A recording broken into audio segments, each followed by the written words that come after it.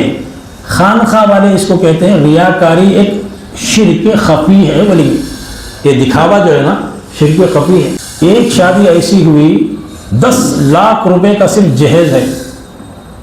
ایک شادی ایسی ہوئی، اب پھر ہونے والی ہے دوسرے ہفتے کے بعد، 2 ہفتے بعد ایک شادی ہونے والی ہے. 10 تولے کا ڈیمانڈ سونے کا، بچے کو 3 تولے دینا، بچی کو 10 تولے دینا، 5 لاکھ روپے کٹنم دینا. کئی کو یہ کٹنم دینا بولے تو نہیں، بچے کی نوکری بڑی ہے، بینک میں کام کرتا. بچے کو بینک میں کام کرنے کی وجہ کیا ہے؟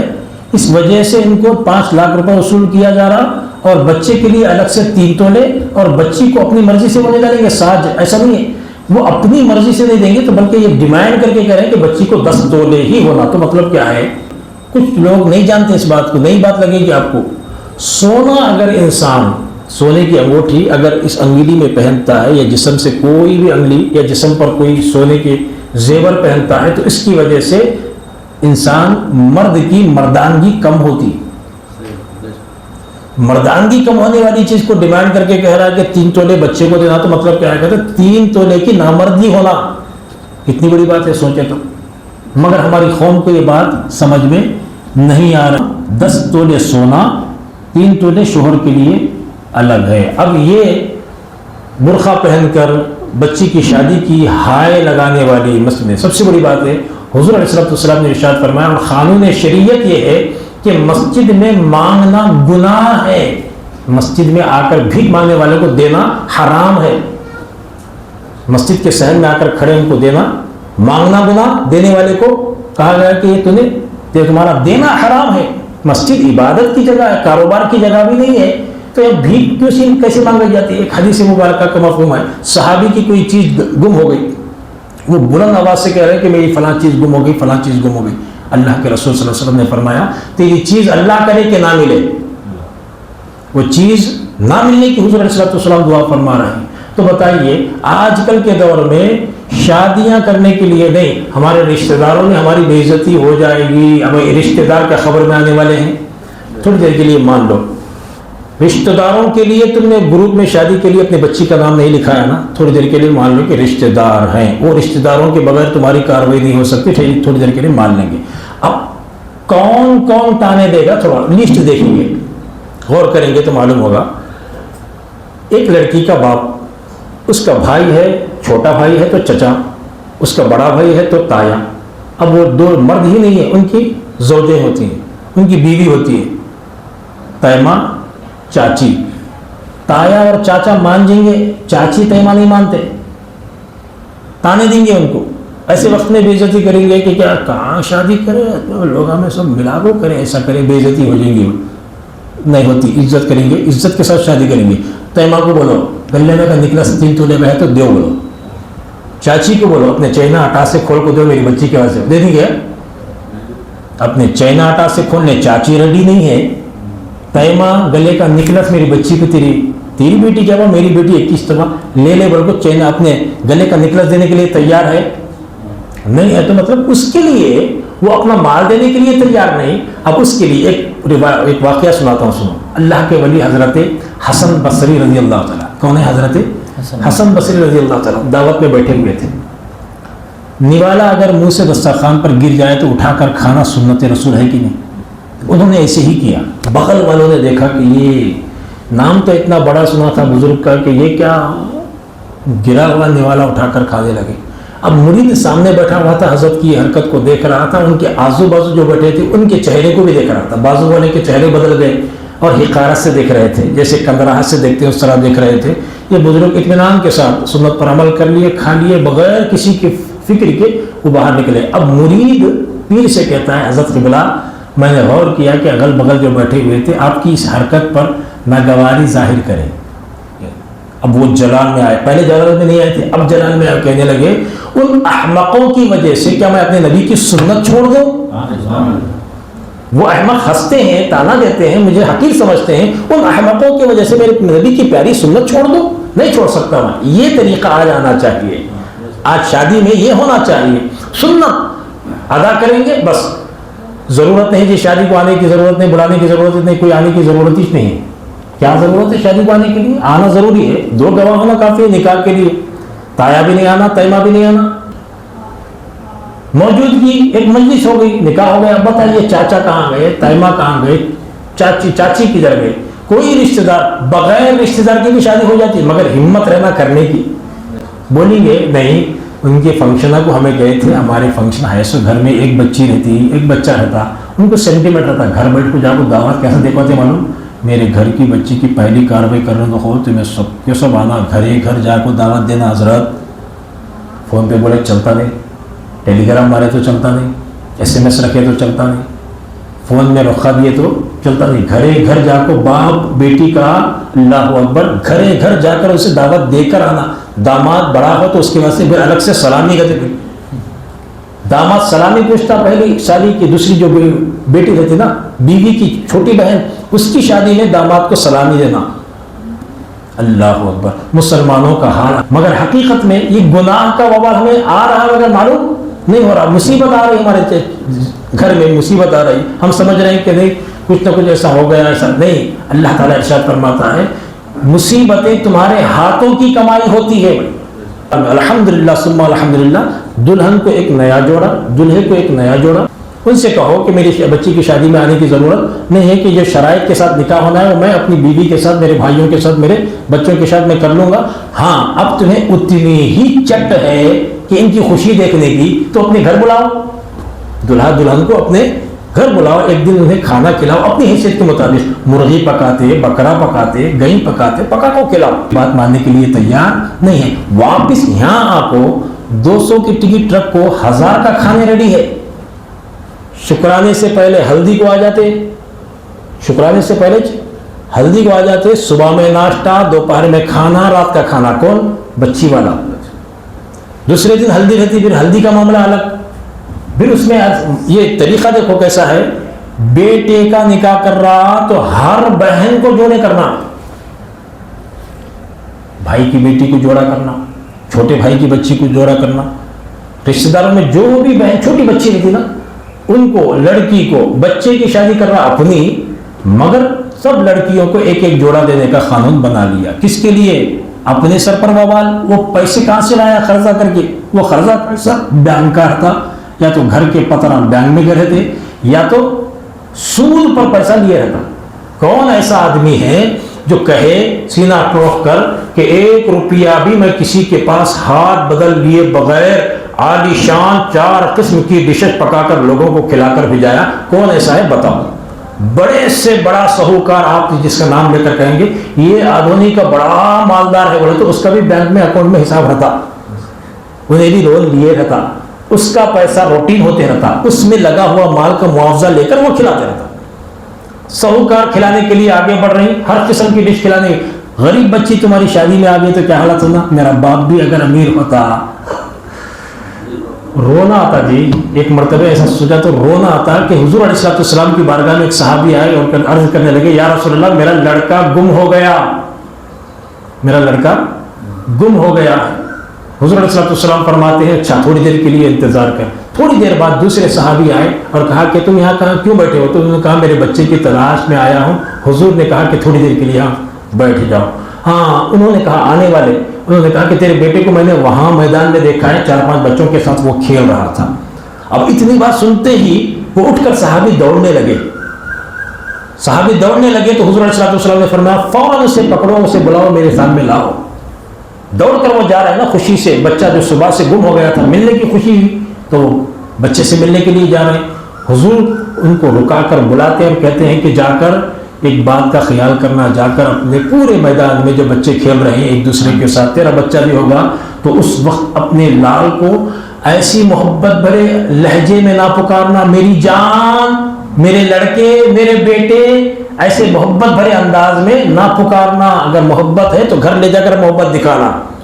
وہ صحابی عرض کرنے لگے یا رسول اللہ صلی اللہ علیہ وسلم میرا کلیجے کا ٹکڑا ہے، صبح سے گم ہو گیا ہے، جب ملے گا تو میں کچھ الفاظ تو کہوں گا نا، میں محبت کا اظہار تو کروں گا۔ تو حضور علیہ السلام فرماتے ہیں تیری محبت کے اظہار میں ہو سکتا ہے وہ بچوں میں کوئی یتیم بچہ ہو، وہ یتیم بچہ دیکھے اور کہے کہ کاش یہ درد بھری آواز سے پکارنے والا اس کا باپ ہے، میرا باپ بھی ہوتا تو مجھے بھی ایسی محبت سے پکارتا۔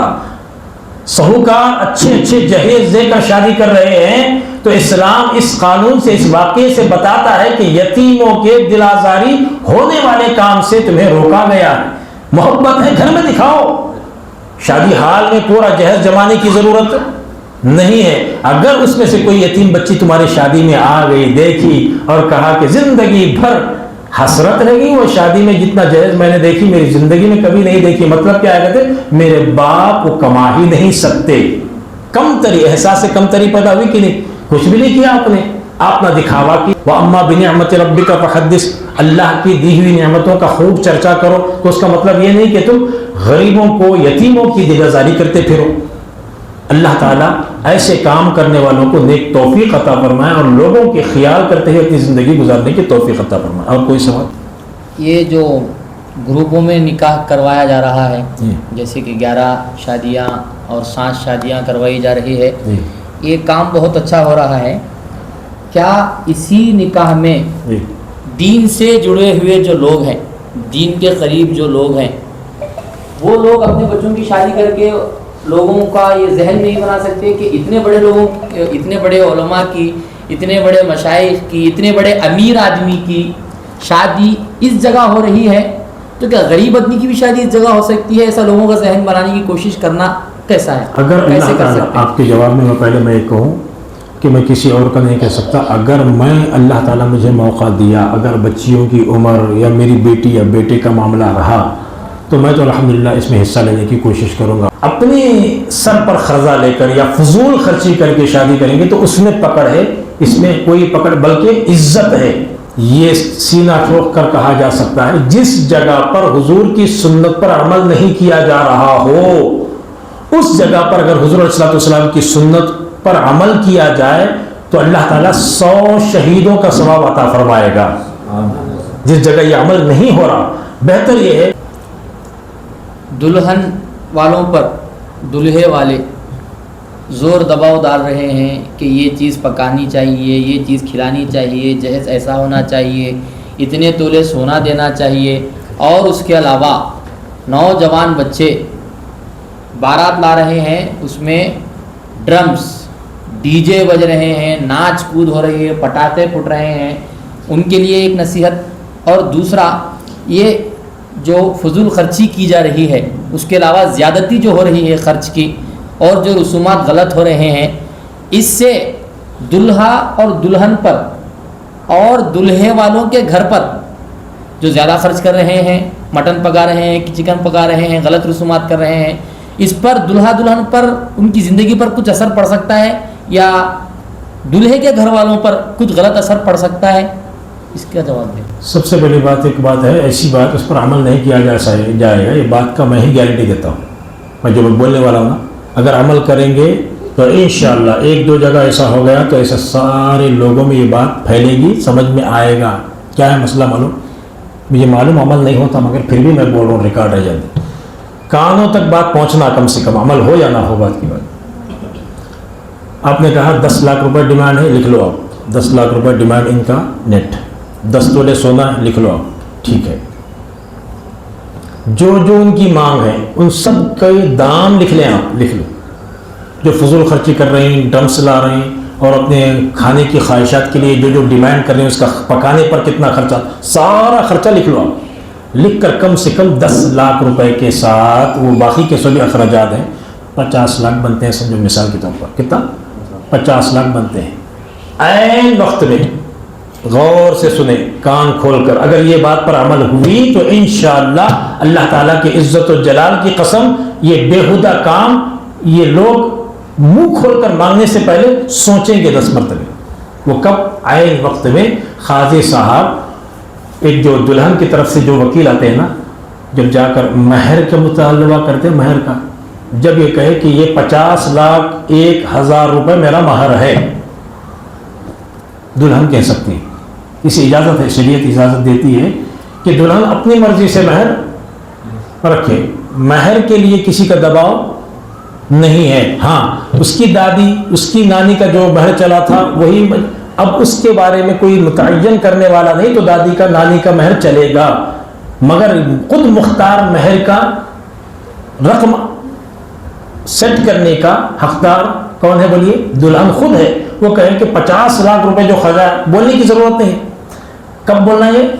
سب دلہن والے، دلہے والے ایک جگہ جمع ہوئے، عین نکاح کے وقت میں ایجاب و رما، کیا ہو رہا؟ دلہن کی طرف سے فلاں کی بیٹی حاضرین مجلس کی موجودگی میں اللہ کے حکم کے مطابق، رسول اللہ صلی اللہ علیہ وسلم کی سنت کے مطابق، آپ کو فلاں کی بیٹی فلاں کو آپ کے نکاح میں دیا اتنے مہر کے ساتھ کی جگہ 50,01,000 کے ساتھ آپ کو نکاح میں دیا کہ آپ نے قبول کیا، دلہا معلوم ہو جاتا ہے کہ وہ ہاں کرنے والا ہے یا نہیں کرنے والا، سمجھ میں آ جائے گا کہ جملے بازن بولتے ہیں کہ ہمیں دیتی ہیں تو بول کے کام چلا جاتا ہے۔ ہرگز نہیں، کھلا بول سکتے ہیں خود اپنے، جب تک اس کا نکاح میرا مہر رکھتے نہیں، جب تک میری اجازت نہیں ہے نکاح کرنے کی بول دیا تو بس کافی ہے، نکاح ہرگز۔ اور ایک بات کیا ہے، بچے کو گھر والے دباؤ رکھتے نہیں، بولا ایسا بھی نہیں، بولوں کیا بول رہا ہوں، ادھر دلہن کے اور دلہے والوں دونوں کی یہ نصیحت ہے، بچی کو پہلے پریپیئر کر دینا ہے، خود ہمیں سکھانا، 10 لاکھ مانگ رہے ہیں سب لکھ کے رکھو، کرنا ویسے ماں باپ کچھ بڑوں سمجھ، بچی کا کچھ بھی دوست نہیں ہوتا، بچی کا گھونگھٹ اڑ کے بیٹھ رہی تھی، ماں باپ چچایا بڑے بچ کرتے سو بازو والے عزت کر رہے ہیں، انہوں کیا کرنا ہے، پریپیئر کرنا بچی کو، بیٹا اتنا مانگ رہی لکھ کو رکھ لے ڈیری میں، سب کے سب کھڑے ہونے کے بعد عین نکاح کے وقت میں ایجاب ہونے میں اس میں یہ بات ملا دینا، جتنا خرچہ ہو 1000 روپے ایکسٹرا لگا کر کہو یہ اگر رقم تم اب دو گے تو نکاح، نہیں تو واپس چلو، بولو واپس جاؤ، بولو واپس جانے کو نہیں۔ اب وہ خود بولتے کہ 1-2 بار ایسا سوشل میڈیا میں آ گیا، وائرل ہو جاتی بات، صرف مہر ادا کرنے کے بغیر وہ ادا جو مانگا گیا ہے اسے ادا کیے بغیر بارات واپس چلے گی، وہ سب سوشل میڈیا میں آگ کی طرف پھیل جاتی بات۔ 1-2 باتیں ایسی ہو گئی، 2 تو ایسی کارروائی میں بات معاملہ ہو گیا تو انشاءاللہ کوئی بات پوچھنے سے پہلے یہ پوچھے گا کہ تم پھر بعد میں اس طرح تو نہیں کرو گے، ہاں یہ بات رہ جائے گی تاریخ میں۔ بات سمجھ میں آ گئی؟ اور کچھ؟ بس ہو گیا۔ بس اللہ تبارک و تعالیٰ کی بارگاہ میں دعا ہے کہ مولا کائنات جو کچھ کہا گیا بولنے سننے سے زیادہ سب سے پہلے بولنے والے کو عمل کرنے کی توفیق عطا فرمائے، بعد میں تمام سننے والوں کو عمل کرنے کی توفیق عطا فرمائے، آمین یا رب العالمین۔